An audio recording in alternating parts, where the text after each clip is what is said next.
Network. The whole point of my talk show is to show you that even with having a learning disability, I can still amount to something. And at the same time, I'm able to turn myself into an example for people out there dealing with any types of learning disabilities and disabilities to never give up and prove people wrong. Prove to them that labels do not dictate who you are and who you're going to be, so prove them and still amount to something. Hi, I'm Robert Todd Kennedy, sometimes actor and producer, sometimes wrestling fan, but definitely a Keith Andrew fan. I just got interviewed, had a blast. Hopefully we get to do it again. Please support the show. He does a great job. He's showing people what you can do, and never ever let anybody try to stop you, tell you can't do anything. He's proof positive that you can do anything you set your mind to. Ladies and gentlemen, welcome to the KeithAndrewNetWork Holiday Edition. It is episode 978. That is right, episode 978 here on the KeithAndrewNetWork. Today we sit down with professional upcoming actor and producer. You heard from the description and his recommendation. I don't have to introduce him because you just heard from him. With that being said, first question I want to ask you is tell our audience a little bit about yourself and a little about your background. Hey, I'm Robert Todd Kennedy. I'm a retired postal worker. I was with the post office for 34 and a half years. Upon retirement, I was just trying to find something to do, a hobby. I've always been a movie fan, especially a horror fan, and always dreamt of being in a horror movie. And it took a little while and a few phone calls and a lot of texts, but I finally made it happen. And the initial goal was only to be in maybe 3 or 4 movies, and somehow it just kept adding up and adding up. You make connections. Different indie horror directors work with each other. They act in each other's films. They help produce each other's films. And I just got known, and they seemed to kind of like my work. I was surprised. And how old were you when you first started this passion of yours? 59. I wish I'd have started a lot sooner. There's a lot of things I'd like to have done in life. I'm a pro wrestling fan. I wish I'd have known how to get into that when I was 18. I love music. I wish I'd have learned how to play guitar. Acting was not really something I considered in my younger days, but somehow it's worked out. And as I said, the goal was just to see my face on screen in a horror movie, and somehow it's evolved into, 11 films now. I just filmed a little scene in a comedy Tuesday night, so a lot more than I expected. Well, people tell me if they want to see me in a horror movie, all I have to do is stick my face out there.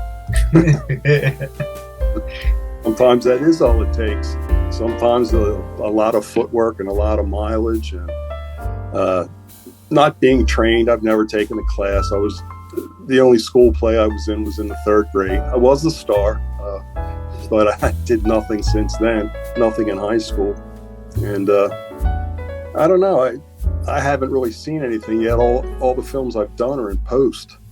So I can't even judge to myself what I've done, but everybody seems to be okay with my work. So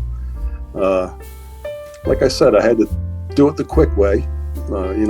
If I'd have went to acting school and trudged off to screen tests and auditions, I'd have never gotten anywhere. So just surprised at a few connections and a few things via certain websites, and here I am. No, absolutely. The next one I'm going to ask is, what did you major in? English lit, that kind of stuff. I've always liked to read, which ties into being a film buff. I like Stephen King and Clive Barker, horror, modern writers, and I enjoy Steinbeck, Dickens, Shakespeare. I just like to read, and it just it fell together. Now, you mentioned you were also an actor. As I mentioned in the beginning, you were an actor and producer. who inspired you? What attracted you to start your journey in both these areas? Just the passion. I did a couple of little indie flicks, and just everyone's passion on set, the directors, the producers, the writers, the actors. It's contagious. It's really contagious. And you see the passion they have and the fun they have. And you just want to be a part of it. And that's kind of what happened. I'm not a rich person. As I said, I'm a retired postal worker, but if I can help somebody's dream come true, I can throw a $300, $400, $500 their way to help make that movie happen, if I believe in it, and that's pretty much what I've done. Well, I hope you believe in my talk show, or you wouldn't be here.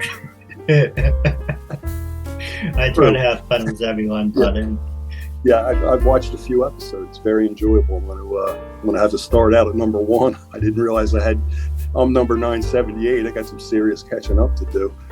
I'm going to be completely honest that season 1 and 2 they're really bad video quality was. But pretty much how it started is I didn't want to be seen, and it's all about the guests. Right. So as you see from the video reflects and what you see on the screen, it's what you had. I didn't have Zoom back in 2013. I didn't have Skype, and there was Skype, but no Skype recorder. Right. So I was very limited. So I had my camera and I had my phone. So whatever the camera picked up, of course, that's what you got. So it looked like shit, pretty much. It's uncensored, freedom of speech, self-expression. Okay. So it looked like shit, and it's like, Lord, what the hell am I watching? But as we got to see, we'll give you the quick highlight. I first did my show. Sorry, I'm getting taken up in this fire. But I first did my show. I wanted to work for Blog Talk Radio. So I did 72 phone interviews, and I hate talking on the phone because every time I get interviewed, I'm always like, yeah. Oh, what's that over there? Oh, wait, I'm still on the phone. So I'm easily distracted. Right. And I was hesitating. I have, part of my disabilities. I suffer from depression, ADD, and all that. And I'm still making mistakes. And it's like, this is ridiculous. I'm in the room by myself, talking on the phone. It's not working. And at the time, people are like, yeah, there's a lot of people on Blog Talk Radio who has uncensored. And how many, if I'm uncensored and you're uncensored and your daughters are uncensored, how many of the same exact copy and paste shows do you really want? Right. Yeah. And I'm like, okay, forget it. So I did 72. People said to me, you have this great format. Why aren't you as big or bigger? But you portray yourself to be. Why don't you have sponsors? I'm like, whoa, but if you'd like to help me with that, I appreciate it. No, if you can't do it yourself, it's not meant to be. So I used to hang out with like, yeah, thanks a lot, asshole. And then I did 300, so plus the original. So it's 372. And usually I don't talk about this, but you did bring it up. So 372, long story short, I did it over because people were making idle threats. So I went to a lawyer. I got off a permission form saying, you have 24 hours. If you need it to be edited, anything offensive, I will take it out. After 24 hours, you will honor it. Period. Make a long story short, I came a long way in 10 years. Now, with that being said, I do have a couple questions for you off the air. Sure. But I am working, if knock on wood, things work out. This June is my 10-year anniversary. I would love to have you join us for our event. Our next event we're working on is a Christmas show on December 18th. You're welcome to join us. All right. But the reason not to tell a long story, it's like, I said this so many times, and like I said, this is not about me, this is about the guests. 10 years. You see the process from season 1 all the way up to now. My goal was 1,000 interviews. And of course, I made a couple of mistakes. I interviewed a lot of people over and over just because I wanted to jack up the numbers. Right. But looking back, I was like, okay, I got my goal of 1,000. Now, I can check that off and I can do it over and do it right. Right. And only have people who have over 1,000 views. Right. So when I came across your profile, I said, oh, well, you have all these followers. So it's good for me because having given you exposure, right, exposes me to your audience, and your audience can become my audience. So it's a win-win. Right. Plus giving you the platform, it's a win-win.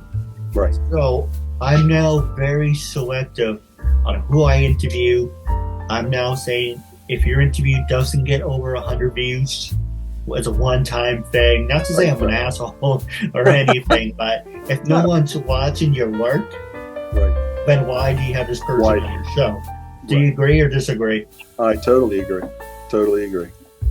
Now, the question I want to ask you, without we're going on a little tangent, force of habit, disabilities, is what was the very first film or commercial that you ever worked on as a producer? As a producer, I believe it was... I'm blanking here. Just as a producer, it may have been It Came From Somewhere. It also could have been Craving. They were right around the same time. Now, I was an actor and producer on Macabre Mountain, which is by Xander Goldman. I got to work with Felissa Rose from Sleepaway Camp, Elsie Holt from You're Next, Dave Sheridan from Scary Movie. That was really cool. That one is probably the biggest one I've been on. It's probably going to come out next fall around Halloween. But the first movie I actually appeared in was called Dr. Gift by Abel Barry and Jen Stone. That one was strictly an actor, but I've done a little bit of both. I've acted in 11, and I've strictly produced in 4, but probably 5 or 6 that I've acted in, I also help produce, just to make the dream come true for the filmmakers and myself. No, absolutely. So we're going to take a quick commercial break. And when we come back, we're going to talk about some of the celebrities that you've met and worked with when we come back. Okay. Excellent.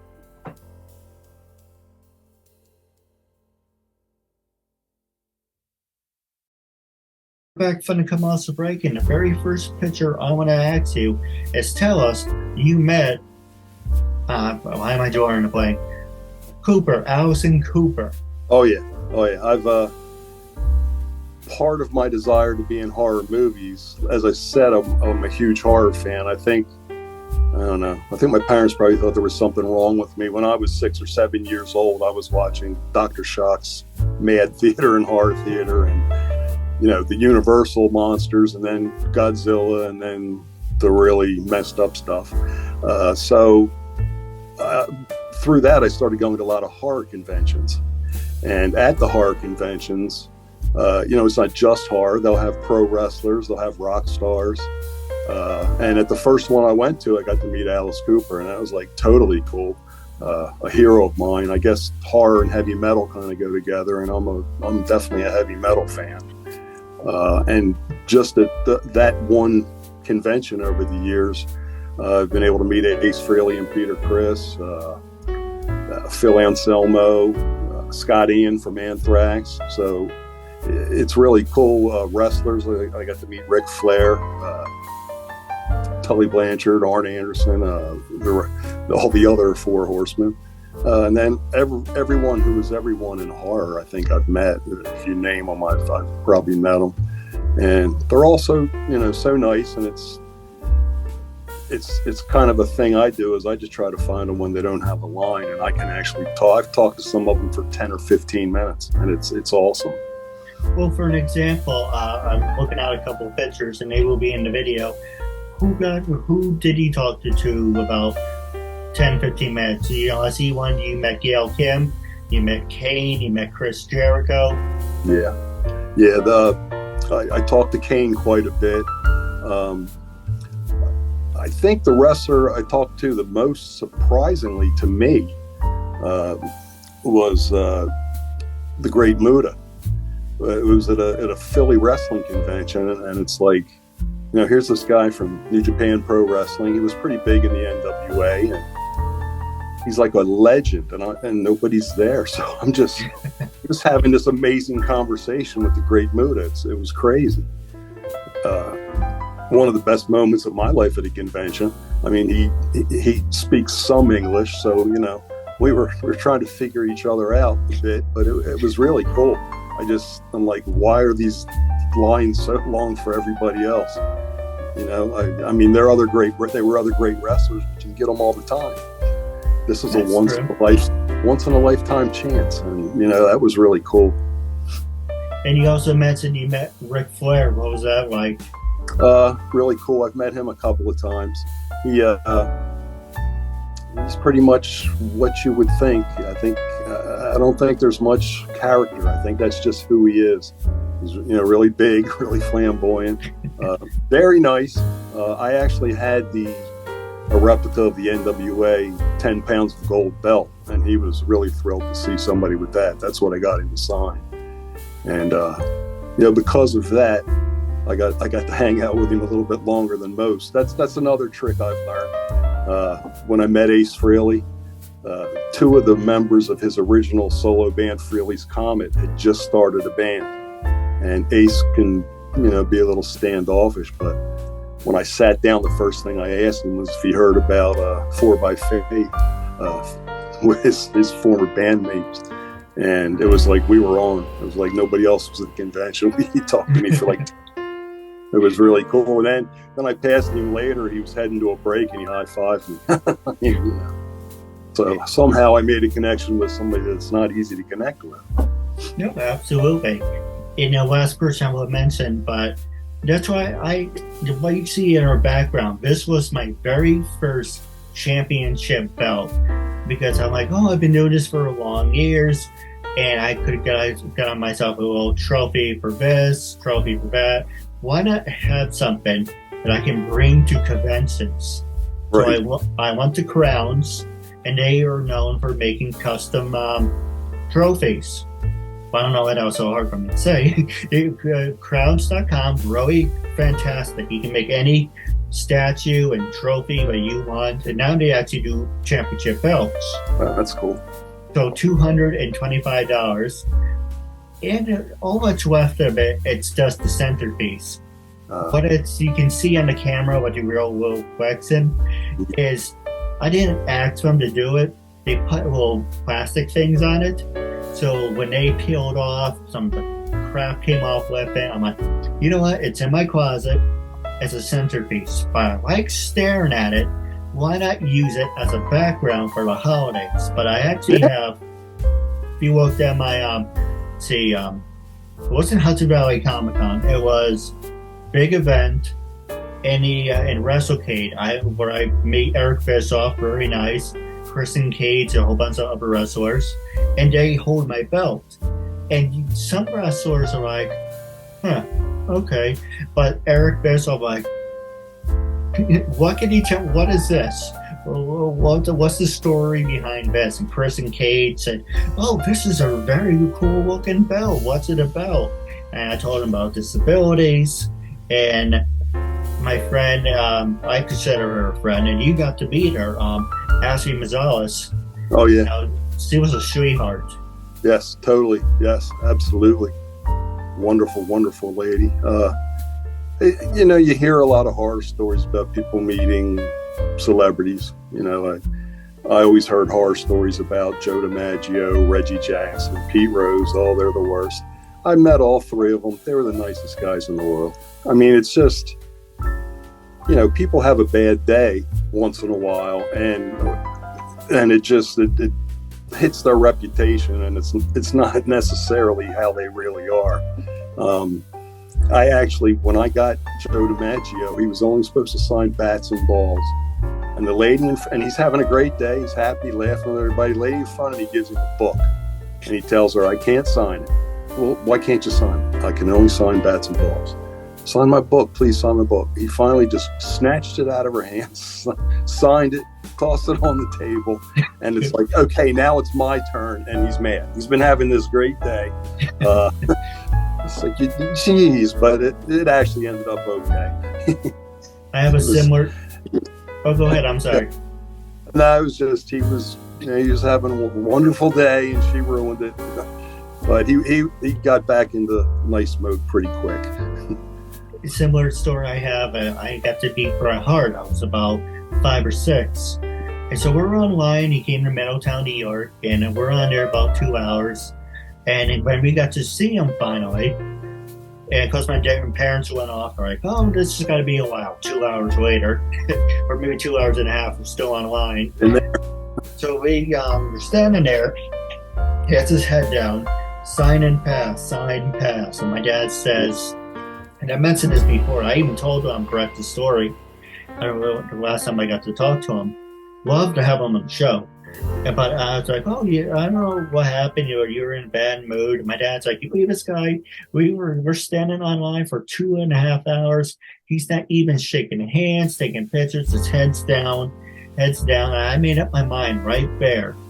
I will get him to look at me no matter what. So my 2 brothers went ahead of me. No reaction. I thought it was my brother Matthew in front of me. Took my autograph. So I put a death grip on it.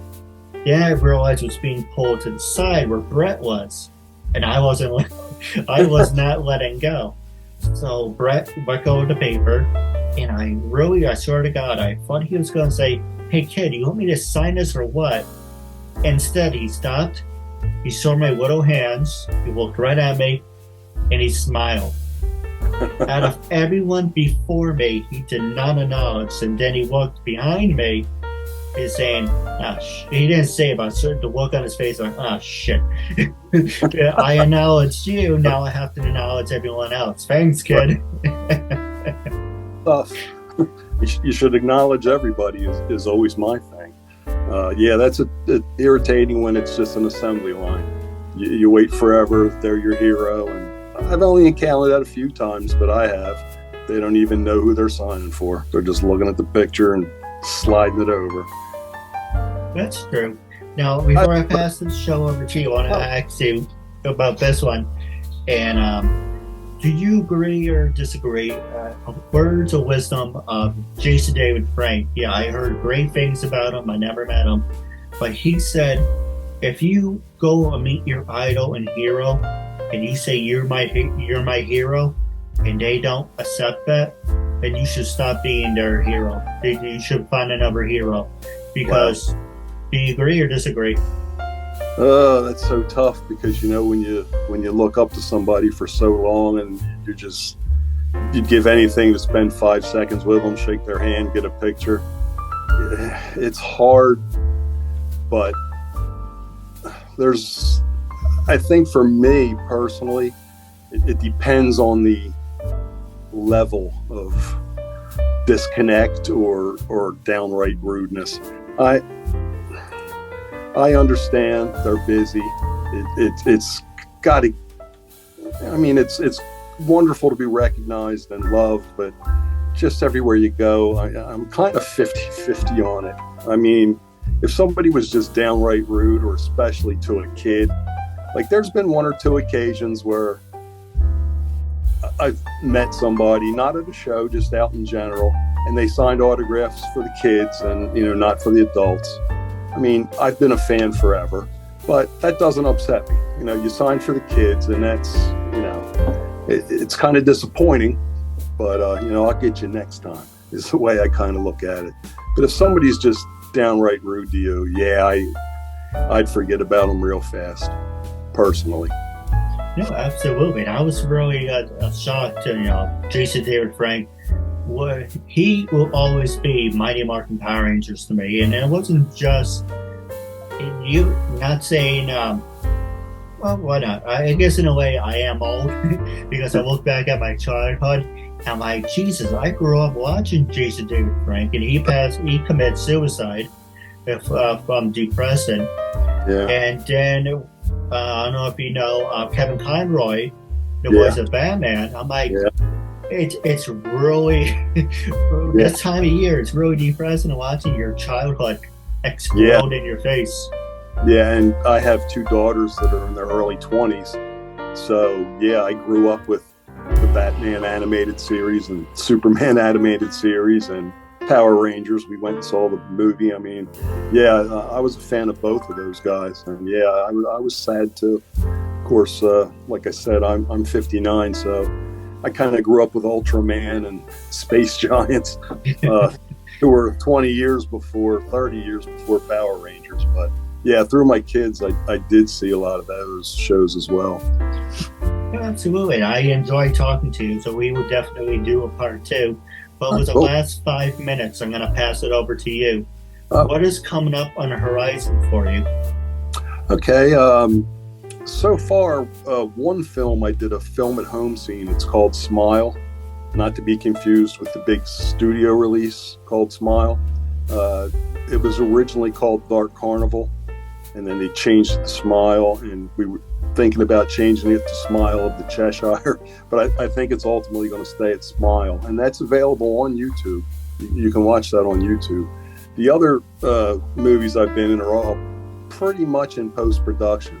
I believe in March, there's a possibility of a couple coming out. I know April 1st, Wolf Hollow premieres, which is a werewolf movie, which I know. I mean, I just wanted to be in a horror movie, let alone to be in a werewolf movie, killed by a werewolf. I mean, that's just like beyond the coolest thing. I could have quit right there. And Felissa Rose is in that movie. Hannah Fearman. It's Felissa Rose. It's another loaded horror movie. And you produced it, right? That one I just acted in.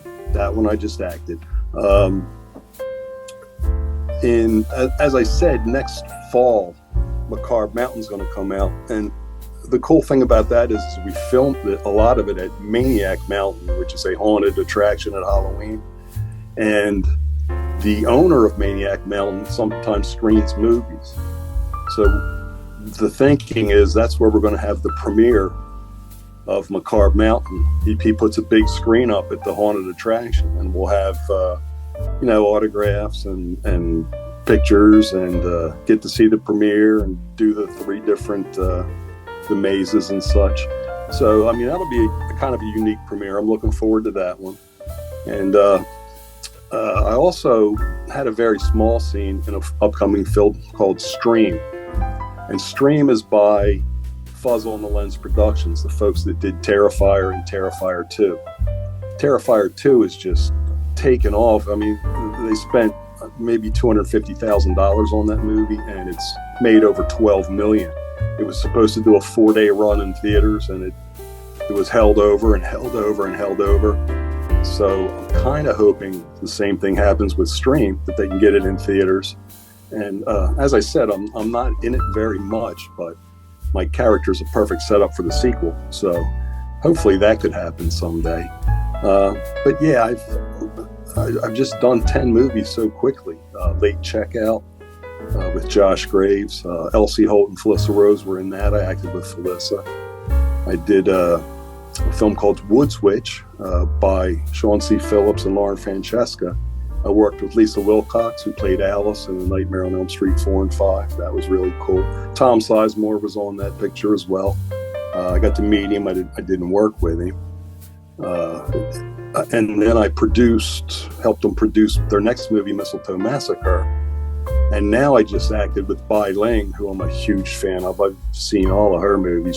She played my wife in a film called Pay to Die. So it's all in post. Hopefully within the next 6 to 9 months, they'll start getting out there. No, absolutely. And I do have some great ideas for our next episode. But wrapping up, it was a real honor and privilege having you as a guest. Great being. No, absolutely. I don't mean to interrupt. No. Sorry it took me so much trouble to get connected and everything. But yeah, once we got hooked up, it's been fun. Yeah, absolutely. Now stay tuned for Off the Air. All your information will be in the description box so our fans and listeners can interact with you. Definitely, if you're watching, leave a comment. But until we meet again, catch you later. Thank you and have a good night.